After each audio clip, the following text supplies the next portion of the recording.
Hi, everyone. My name is Li Chi, and I am the co-lead of the Storytelling Initiative here at ADOC. I am an East Asian woman with short dark hair, and I'm calling from the traditional homelands of the Council of the Three Fires, the Aldava, Ojibwe, and Potawatomi nations, also known as Chicago. Before we get started on today's session, I want to provide a brief overview of ADOC Activates. ADOC Activates is a new 2-year initiative supporting independent documentary filmmakers in developing, distributing, and building impact for micro-documentary projects that advance solidarity and power within AAPI communities. This initiative is built on the work of storytelling and impact initiatives here at ADOC with 3 themes critical to ADOC's mission and broader AAPI community: movement building and solidarity, defining family, community, and self, and AAPI history makers.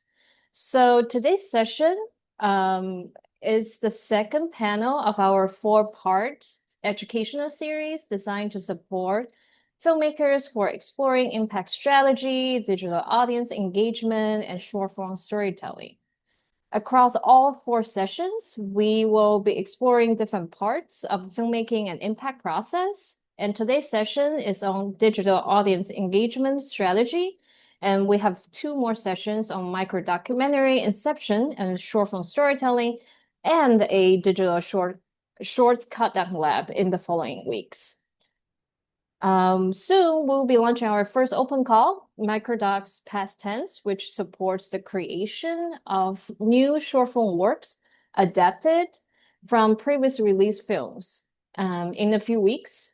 If you are interested in applying to our upcoming open call, we encourage you to be a part of these educational sessions, because the conversations, tours, and approaches shared throughout the series reflect the values and thinking behind the initiative and open call design. For today's session, we will have 30 to 40 minutes of panel discussions and about 10 to 15 minutes of Q&A with the audience members. Please feel free to introduce yourself in the chat and share any comments or questions throughout the session. Also, this session will be recorded and made available through ADOC's YouTube later. Now, I will hand the mic over to Melody Gao, our moderator for today's session, to get started and introduce our panelists. Thank you.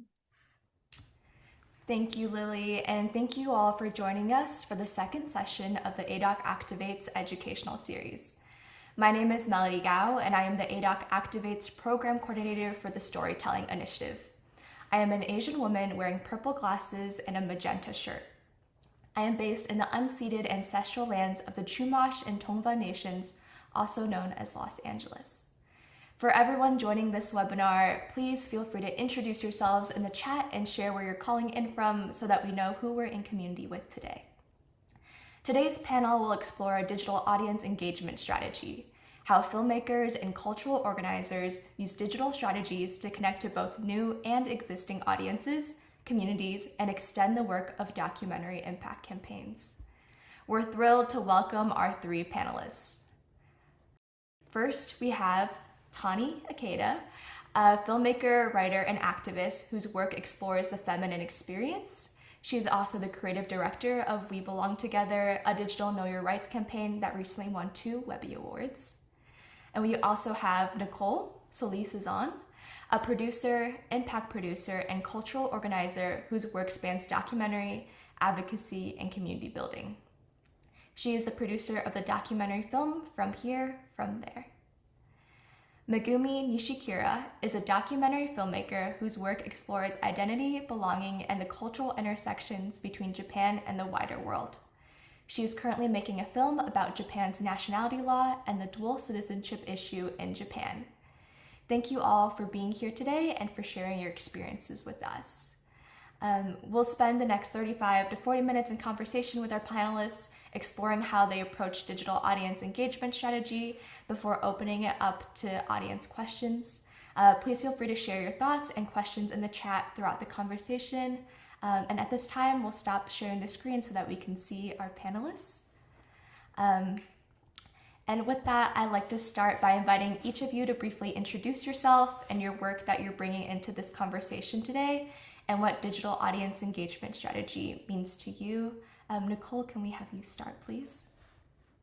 Hello, everyone. I'm so happy to see who's here in the webinar chat, first of all.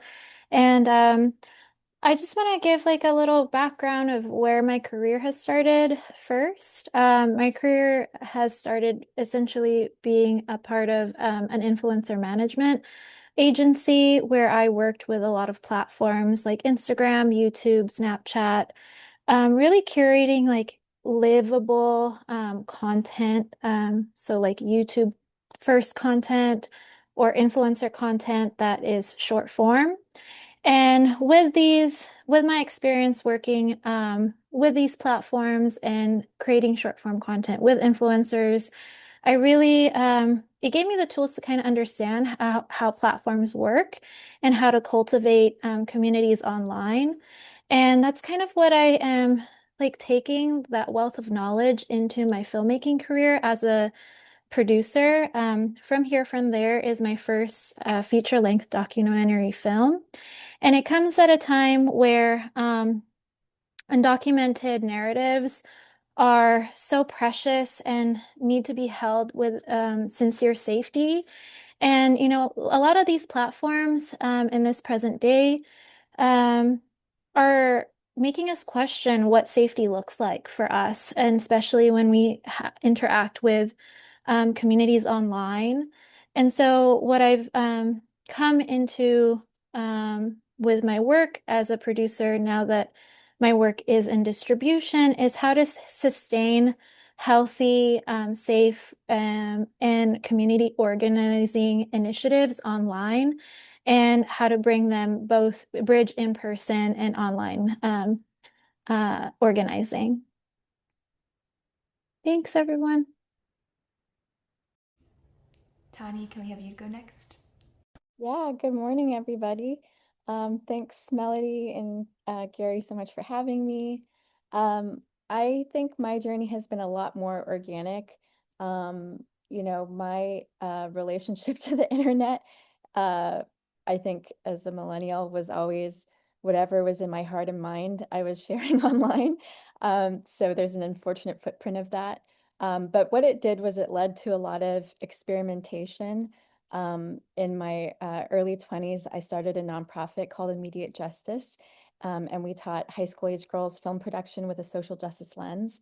And the way we were able to fund the nonprofit at 21, when we were all students at USC Film School, was by getting people to vote for us on these online soda pop voting contests. So there was a Pepsi Refresh contest where if people on social media voted for us, we could win $25,000 at the end of the month. And because we were young, we got so good at getting people to vote for us that we every month were getting Pepsi debit cards and able to get all of our college friends to work for us over the summer. So it was a really formative experience. And what it taught me is online engagement in, I think, a really organic way, because, our friends and family really wanted to know what was happening with immediate justice and the journey. And so, fast forward to the campaign that I'm presenting today. I actually worked with Gary in an Asian American think tank that was message testing. How do we get Asian Americans to be active in voting? And this was a project with Narrative Initiative and Asian American Futures. And as we were looking at the literature, we had the opportunity to also propose some narrative storytelling campaigns. And so after looking at the work that Jeff Chang did with the Butterfly Labs, I developed a narrative strategy campaign that celebrated immigrant mothers on Mother's Day. And we distributed Know Your Rights cards through these augmented reality bus stop ads that I just, I put on a little vest. Maybe this shouldn't be recorded, but I put on a little workman vest, and I just slipped our image into the bus stop ads. So it was very guerrilla art style, but I wanted to make sure that our resources to immigrant families were meeting real people where they're at the bus stop on people's way to work or school. And then that also was a part of a campaign that was happening online simultaneously on Mother's Day, where a lot of immigrant influencers and just folks who were involved in the campaign posted photos with their immigrant mothers, celebrating them with the message that families belong together on Mother's Day and every day. And what was important to us about this campaign is a lot of people, especially moderate Asian American voters, that were not really compelled to act around immigration rights during the second Trump administration, were really moved by the idea that right now families are being separated. And so that was why I chose Mother's Day as sort of the anchor date for us to share hundreds of different stories of folks who were celebrating their mothers. And, it was a really successful project. We got over 10.4 million impressions online. This project later went on to win 2 Webby Awards. So it was an experiment, but what I found was, laying the foundation of a really strong narrative that had already been message tested with folks at Stanford who interviewed Asian Americans across the country to see what messages were really resonating with them, helped build the foundation for this project.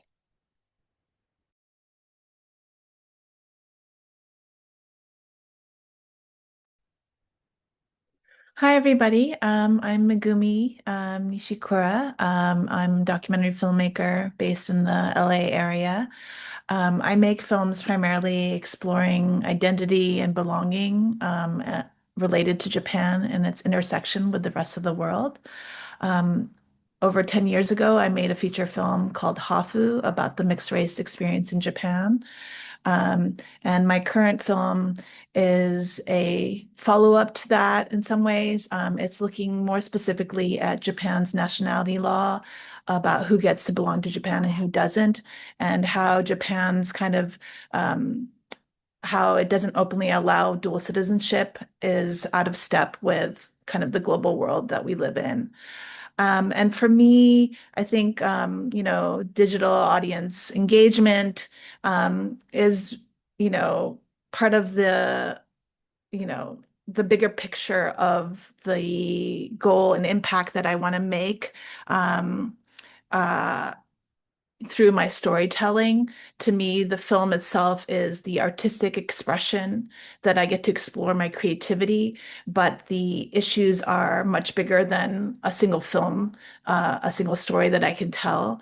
And so I'm using, the tools that we have online to engage communities and start conversations that can go beyond just the film itself. And I'm also doing this like I'm still in the process of making my film. So I've, started making the film about 2 years ago. And a year ago, I started to do more digital engagement to build community and audience along the way. Hey, thank you all for those wonderful introductions. Excited to dive more into your projects. When we had our Impact Visioning webinar a few weeks ago, our panelists mentioned that you should start thinking about your impact campaign as early as possible. Tani, from your experience working on We Belong Together and your digital campaigns, when and how do you think people should start considering engaging a digital audience? Mhm.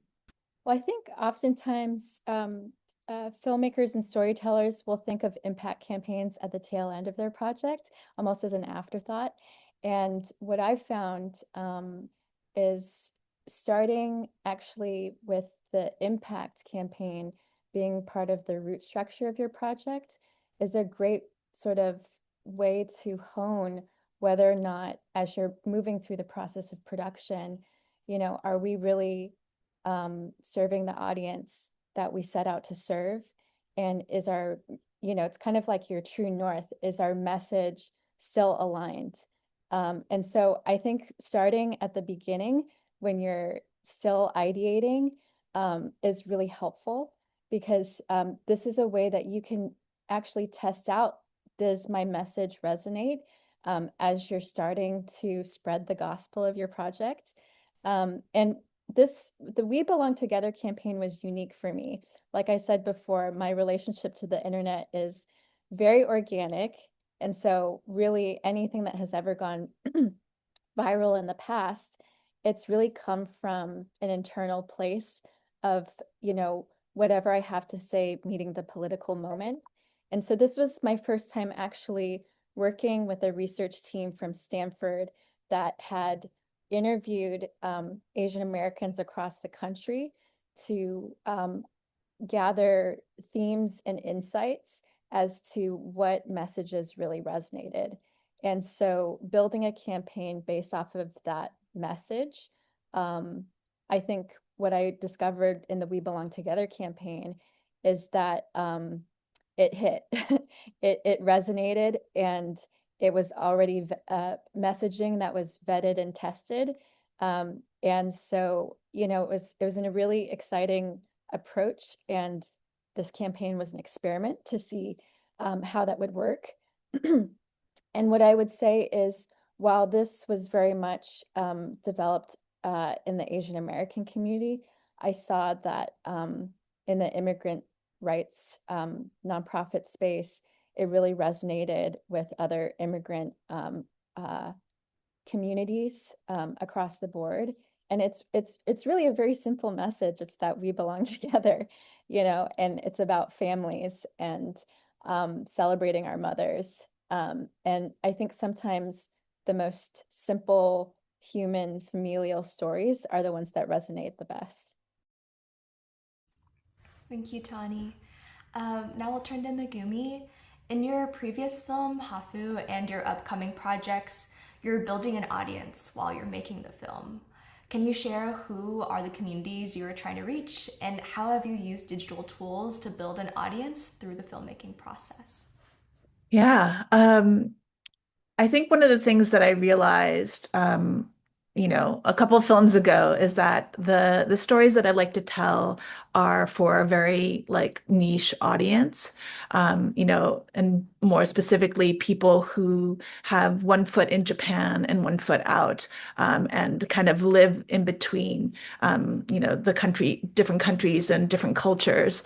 And I, want to reach those people for many reasons. One is that because it's so niche, like the traditional kind of you know distribution and broadcasts like don't always necessarily work for my film, because it's I get those kinds of responses when I've gone to kind of bigger broadcasters or outlets, and also this is in relation to when I'm looking for funding for my films. Again, I get a lot of responses. Oh, well, this isn't really our audience, or this isn't our target, or whatever. And so I really need to connect directly with the people who are living in these in-between spaces between Japan and the rest of the world. But they're also not located in one single location. They're spread around globally.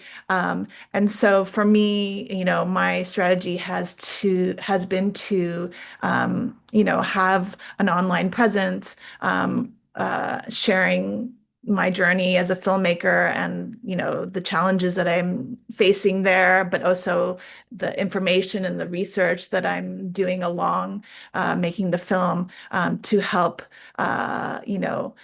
connect and inform the people who would be most, directly benefited from the topic that I'm exploring.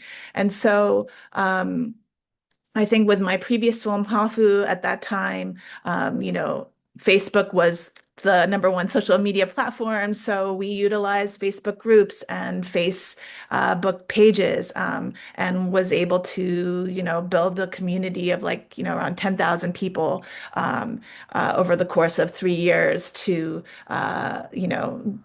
kind of follow our journey. And we utilize WordPress as a blog to write the updates and build a newsletter.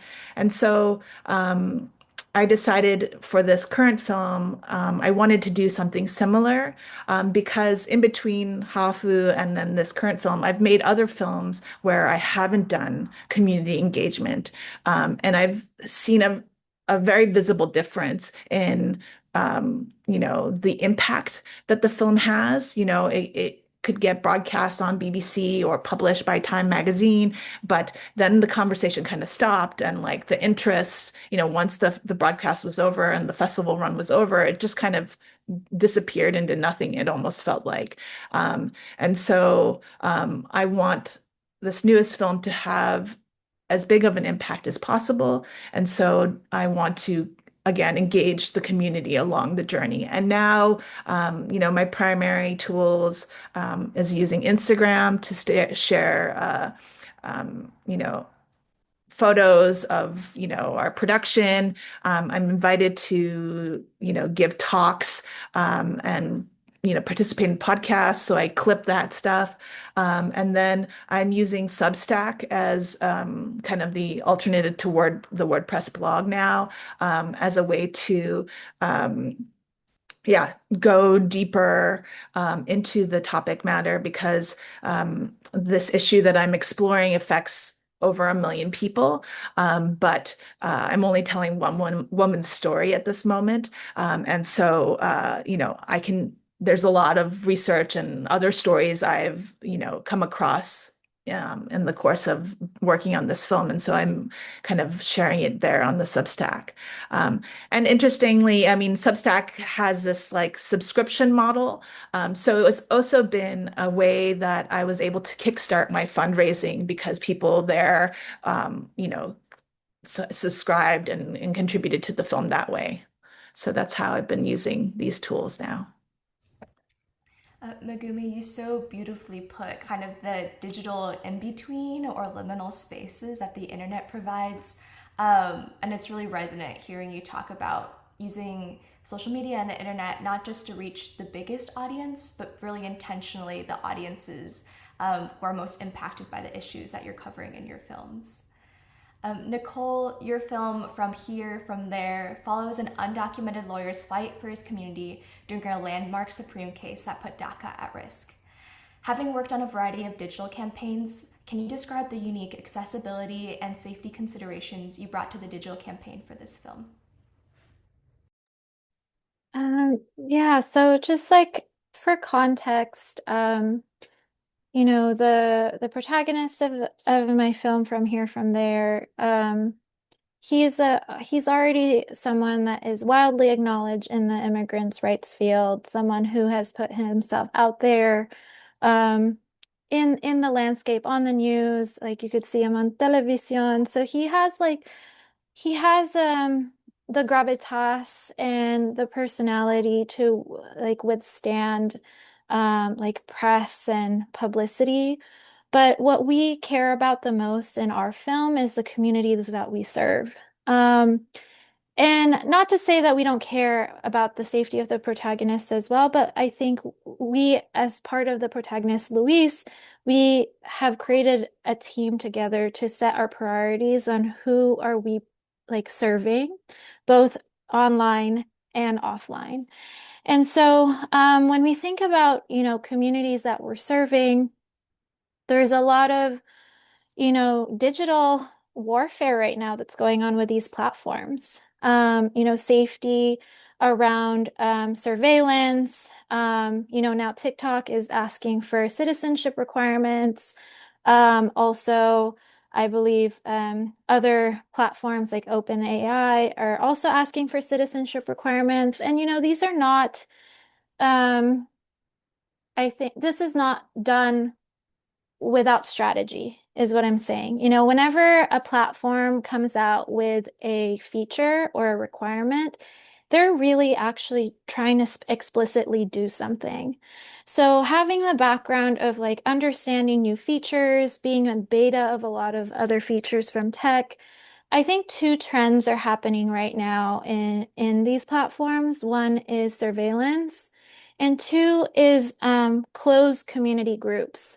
And you'll even see, Substack has like the subscriber feature where you can get paid more. If you pay more, you get intimate access to content.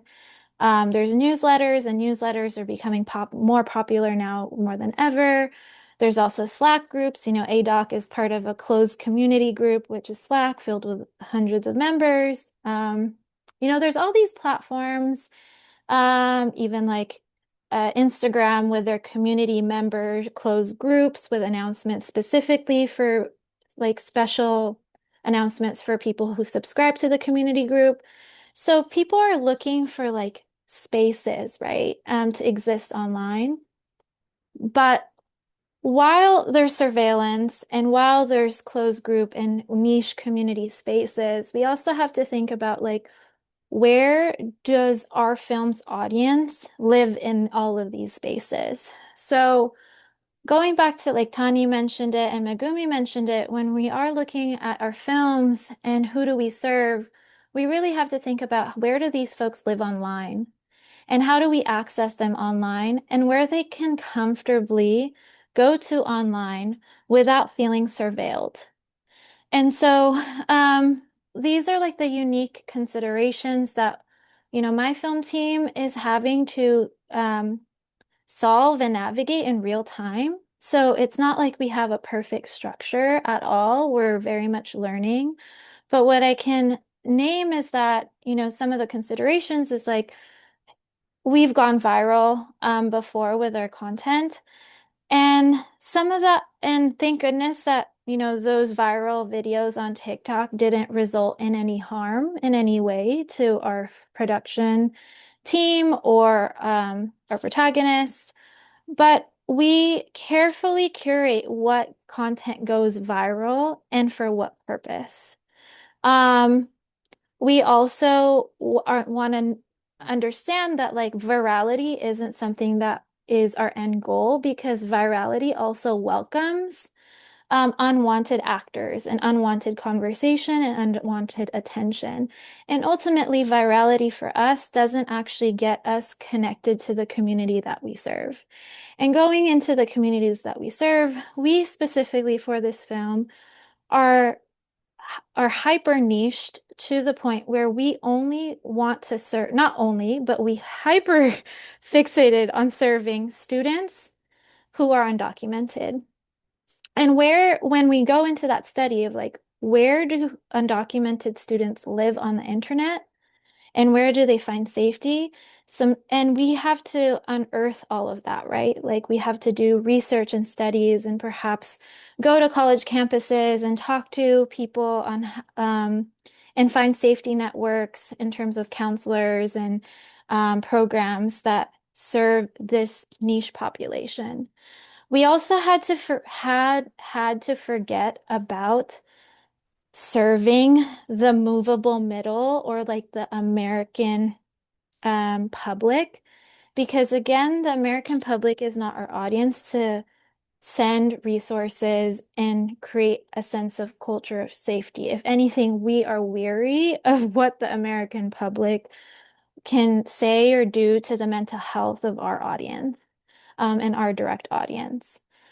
So, we've found Discord channels. We've also like specifically cross-promoted with Substack column writers and guidance counselors, people who are influencers, but in a different capacity, but also have a strong, trusted following. And that doesn't always mean that means on social media. Again, it could be newsletters, it could be a website that they have that has gained trust and community trust. It can also be Discord channels, Facebook groups. And that's really how we've been able to disseminate information and resources. Um, and also bring people that we meet in person to those resources and communities of safety and engagement.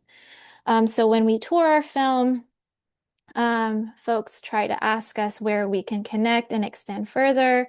And then we refer folks to these safety groups because we've assessed it as a team as well.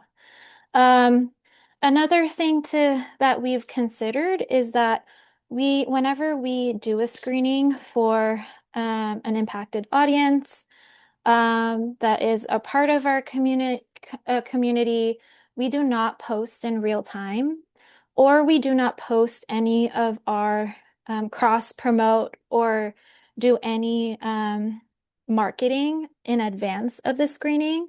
Sometimes we even waive the fact that we should express our screenings at all online, again, to preserve the integrity of these spaces existing in real life. And that is because, again, if we go viral or it gets in the hands of the wrong person, we're actually compromising real life communities and these communities already have very little support in the first place. And so we do not want folks to know of these communities in real time or at all to preserve the future of these resources and these communities. So what I've learned in terms of navigating, what online presence means to me at this point in time is really understanding that my measure of success online is completely different than numbers at this point. It really is like I measure it in different ways, whether it's like click-through rates, if I share a resource in a specific closed group, like a Facebook group, like how many people are actually clicking on that resource, how many people are actually following up in conversation.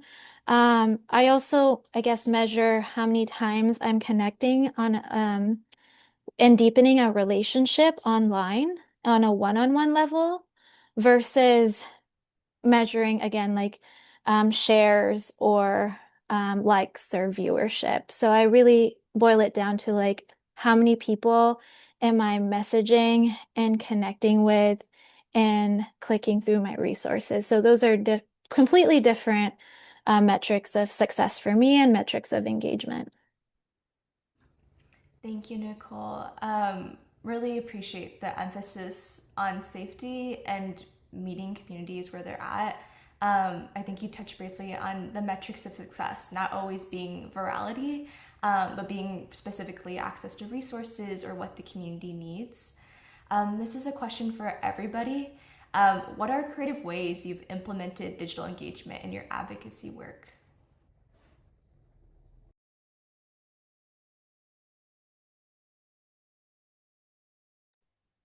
I can share a little bit of one creative approach or strategy that I'm doing. And this is based on um, because I have a previous body of work that's relevant to my current project. So one approach is, the film that I made, Hafu, is over 10 years old. And it's done, it's had its broadcast, it's had its, festival route. It's still being screened in communities. But in the last couple of years have seen how like, TV shows and films are being clipped online. And so I was very interested and curious about doing that approach to my film. And the topic about the mixed race experience in Japan is still as relevant today as it is 10 years ago. And so what I've been doing is, clipping 30 seconds or a minute and putting it online. And so it's all an experiment in my mind, just to see, kind of the discussions that have come out of it. I've also, tried to promote people to rent the film. After watching the clip, I haven't seen that there's a direct correlation between like, one clip got a million views. I didn't get a million rentals or anything like that. Much, I wouldn't even say 1% is even close to what we got. But that's one creative strategy. And now what I've been doing is, one of the things that I'm as I'm making my film and fundraising for it is I've been doing a lot of actually in-person talks showing where in person I would show clips from the films and now my newest film, but as part of a way to kind of promote and continue the discussion. I have been using, the clips from Hafu to help get people to get interested in my newest project. And so that's been one strategy that I've been implementing. Something that I tell our youth at Immediate Justice is to tell your story by any means necessary. So if you have a camera, you can film your story. If you don't have that, you have a pen and pad, you can write your story. If you don't have that, you have a body, you can move, you can protest. There's so many different ways to tell your story. And so similarly, I think the internet and the current social media platforms are just one format, and the landscape is constantly shifting. I've always been deeply interested in archives because my father is a Japanese American historian who founded the nonprofit Densho. So for the time I was 6 years old, I watched him build this archive telling the stories of Japanese Americans who were incarcerated in our community, starting in Seattle and then expanding across the country. And so, a perennial question was always, this archive exists and it's building, but how do we get people to care? And so, that has always kind of been a question that I've carried with me because of my father's work and the urgency of our community stories, but sort of an inability to actually reach young people to engage in the archive. And so I think I've always been interested in trying to figure out, are there augmented reality solutions or the use of new storytelling models that we can activate this conversation online. I also was a close friend, or when the movement for Black Lives first started, it was being created by organizers who I had grown up with, who were doing the work on the ground in community, but also when Twitter was still Twitter, the hashtag Black Lives Matter was starting this conversation that was really catching fire kind of across the internet, across the country and across the world. And as Nicole was saying earlier, these platforms were not created with our communities in mind. And so it's really the ingenuity of, women of color and organizers to use hashtags when that worked or use other ways to actually, make these platforms something that is useful to us. And, like Nicole was saying, the people empower the people who have developed these platforms are making it harder and harder for organizers and also for our communities to be safe. Surveillance is something that we have to contend with. And especially since many of our communities that we serve are immigrant communities, I think it's just getting more and more dangerous. So I just kind of wanted to actually present briefly the evolution of this campaign, because what we saw were a lot of people sharing their stories online. And as I mentioned before, archives are very important to me. What I wanted to do was create a living archive of those stories and actually build our own platform. So can people see my screen? Yes, I can see it. Okay, so what you're seeing is a murmuration of starlings. My partner got detained by ICE. I'm just gonna pause it for now. But every time you tap a bird, you hear a different story. of somebody who participated in the project. And it's just their audio. We're not opting to use names. And anyone actually, even in the chat right now, if we include the murmuration.ar URL, can listen through these stories and add their own story at the end.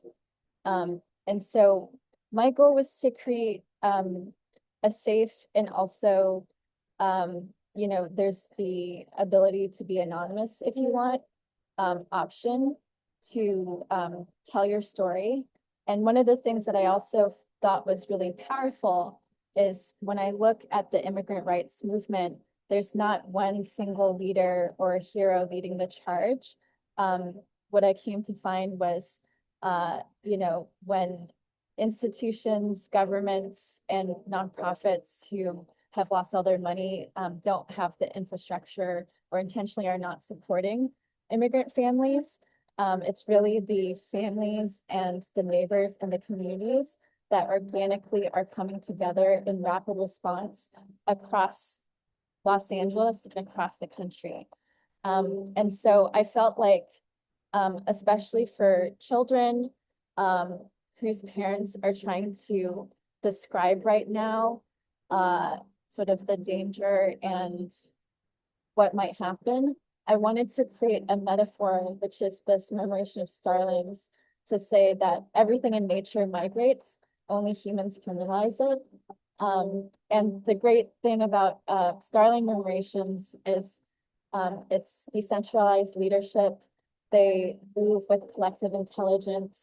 And I think there's a lot in that metaphor that we can actually kind of extrapolate from, the way we see communities organizing together and moving to protect one another. So in addition to kind of the interface, which, you can explore in your own time, I also wanted to share just the back-end moderation system. So essentially, these are some of the stories. I'm the back-end moderator. What I will say is, something that I'm excited about is that this platform could potentially be a tool for nonprofit organizations that want to gather community stories and then build key insights based off of those stories to present in an impact report or some other format. This is really what our community is expressing that they want and that they need. And so, the backend moderation system is set up so that it generates the transcript of each story, and then it tags and categorizes them into different categories that allows us to present these stories in a way that's emotionally impactful, but also is sharing, I think pretty consistent themes in what people are asking for. And so I just wanted to, we launched this project July 4th as sort of a counter narrative to the 250th anniversary of the Declaration of Independence this Saturday. So you're getting a sneak peek, but I wanted to share because, I do agree with what Nicole said, which is that the platforms that exist currently were not built for us. And I am by no means somebody who codes or knows how to build platforms. But, when you look at Facebook, Instagram, across the board, TikTok, you're really just looking at the mind of some white cisgendered male and the world that they imagine. And we need other people, especially women of color, folks from our community, to imagine that world, because we have inherently a different idea of what that looks like and of what safety looks like. And so going back to imagining that, the internet is a playground, what would it look like to create more safety for women and folks of color? It's like basically installing ramps and lights and, a physical structure that actually facilitates safety. And, we can advocate that for the platforms that exist, and we can also build our own. Okay, I think we're going to move on to one more closing question. Nicole, did you want to talk a little bit about some of the creative ways you've implemented digital engagement? Yes. First off, Tani, thank you so much for sharing your latest project. I love a VIP sneak preview. Um, and it just like makes me think about, my film is really centered around policy education and around immigrants' rights. And so it's really difficult to make policy engagement sexy. And it's also really hard to bring people's emotions into policy when you're trying to explain all the shifts and movement on policy. So I just want to name that Tani, I would love to continue conversation on how our projects can work together. But and this is actually the example of the creative ways that, I've collaborated with the strengths of other people. Um, while policy is something that I am not a holistic expert on, I can only speak on my lived experience and the film, and it just so happens that my film's lived experience is very similar to my lived experience, and it directly impacts me. So I do lean on creative ways to connect with audiences and influencers. And when I say influencers, it could be, again, a myriad of influencers. But mainly when I say influencers, I'm talking about local advocates, grassroots organizers who have a following in their areas. And trying to present all of these daunting policy shifts in a fun conversation. So we used to do a series of Instagram lives to dissect real-time policy changes and create content around that, and then tie it back to the film and what the film addresses. So we would kind of like frame it in terms of gossip, and like what's the latest to kind of also like breathe a breath of like fresh air around the content when we're talking about policy and how it's harming us.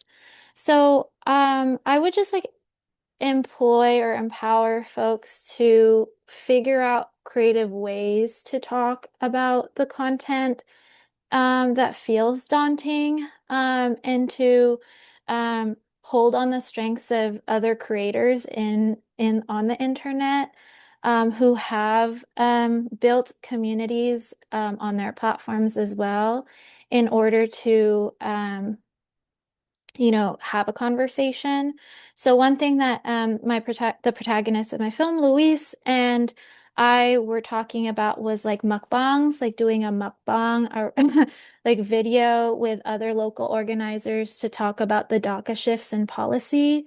Again, like it's something that is fun. Like everyone loves to watch other people eat food, and like how to gather around like something that like bringing something familiar to something that feels so heady, and just having fun with it again is the operative word, because we do have to have fun with this work because we need that replenishment along the way. And yes, so thanks. Okay, we'll now open up the floor to the audience Q&A. Please continue putting your questions in the chat. One question that we had for Tani: simple messaging seemed to be a key ingredient to success. I'm curious to know more about the process of going from a broad, seemingly complicated and or partisan issue to distilling it into a simple and fairly universally resonant one. Well, my background is in documentary television, and when I'm meeting somebody for the first time for an interview, I always find that people love talking about their family.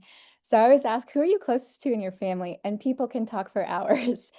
And so, I think for everybody in the audience, what we did was message tested with, folks at Stanford, but you don't need a Stanford team. It's really like what resonates with you in your heart. And I think that is always sort of the best way to gauge, is just talking to people about the things that matter to you. Um, and, in our campaign, family and talking about family separation was really core in kind of getting to a message that people were compelled to act, to sign a petition or to download Know Your Rights cards.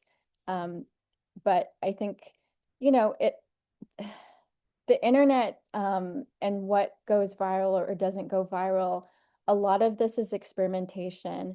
And, I'm a millennial now, but when I was at the Webbies, this is mostly Gen Z and people who were like, yeah, I just wanted to do this funny Timothy Chalamet lookalike contest. Like a lot of it was just pure goofiness and joy. And so while we're telling you the strategies that have worked for us, I think the most important thing is for people to just go out and to actually just create and experiment and learn from your experimentations.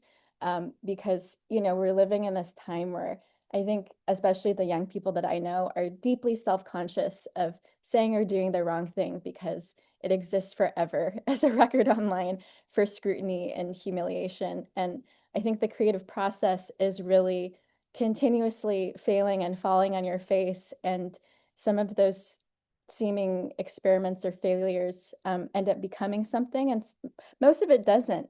But as all the independent filmmakers on this panel probably know, and all of you in the audience, find the thing that you care about that you would do even if nobody else was watching. Or even if there's just one person who cares and wants to talk to you about your thing, because you're going to be pushing that story for a long time, even when nobody cares. And I think that's the creative engine that really moves other people to respond to the work. But just know that like it has to start with something that you care deeply about first. Just as there's quite a few questions in the chat, so this is kind of open-ended, but as filmmakers or cultural organizers are beginning a new project, how can they consider some of the different goals, reflections for their digital engagement? And so this could be how they approach research, how they approach equity or resources. Yeah.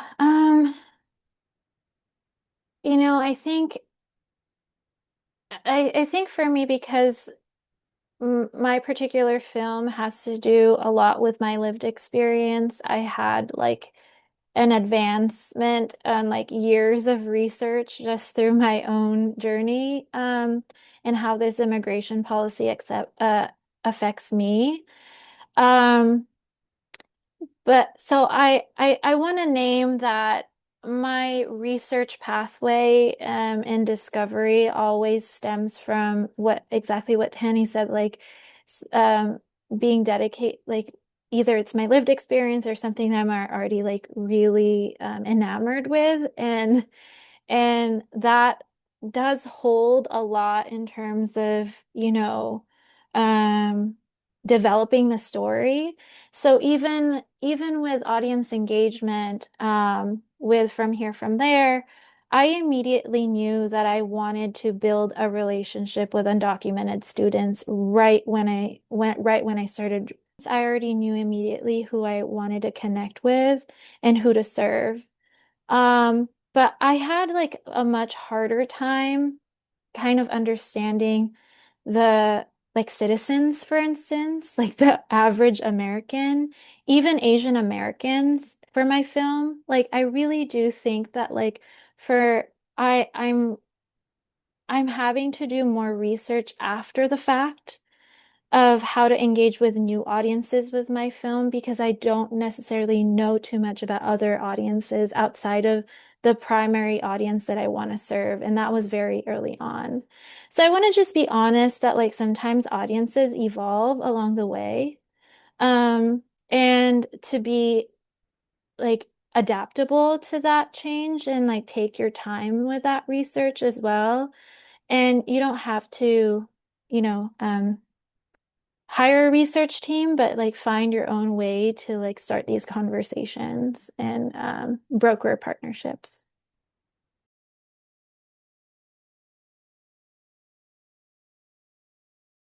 Okay, Megumi, we'll have you, if you've any closing thoughts about reflections or questions for our audience to take away. Yeah. I have many filmmaker friends and I've, seen, over the years, the conversations I've had with them and, how like kind of apprehensive they are about sharing the filmmaking journey um, online with and kind of building community as they go. And, I think it's very understandable. I mean, it's very making a film is a very vulnerable like experience and, you're putting yourself out there creatively and there's like always involved. Um, but for me, ultimately in making a film and, um, you know, so much of it is about, um, you know, building and maintaining relationships. Because, yeah, making a film is, especially documentaries, is such a gargantuan task. We need community, we need support. It's really hard to do it all by ourselves. And so, to me, as part of building relationships and maintaining relationships, the digital like part of it is just another aspect of it. And it's one way, I guess, yeah, in a very public way to show, my commitment to this topic and to this issue and to, see it like through the entirety of its journey. And so I guess, I would just encourage any filmmaker who's kind of on the fence about, exploring whether to use digital tools or not, to, you know, to, you know, try, experiment, figure out, what works for you. For me, like so far, I'm just making reels of when I give talks and are invited on podcasts. I'm not doing like recording to camera, talking, yapping videos or any other sorts of things. So I think you have to find what, is your style. And I think it has the potential to, you know, make new, build access new people, make new relationships. It's also given me, opportunities to talk in the media and on the press as a result, and has been a way to help fundraise for my film. And so, I think it's kind of if you can see it as like a symbiotic, relationship where you're giving, but you're also receiving as part of, putting yourself out there. I encourage people to go for it. Appreciate that encouragement. And with that, we are at time. Thank you again to our wonderful panelists and our audience. We have 2 more webinars in our ADOC Activates educational series this July. On July 15th, we will be discussing micro-documentary inception and short-form storytelling. And on July 29th, we will be hosting a digital shorts cut-down lab. Please see the link in the chat to register and stay connected with us on Slack, social media, and our website. Thank you all again for joining us today.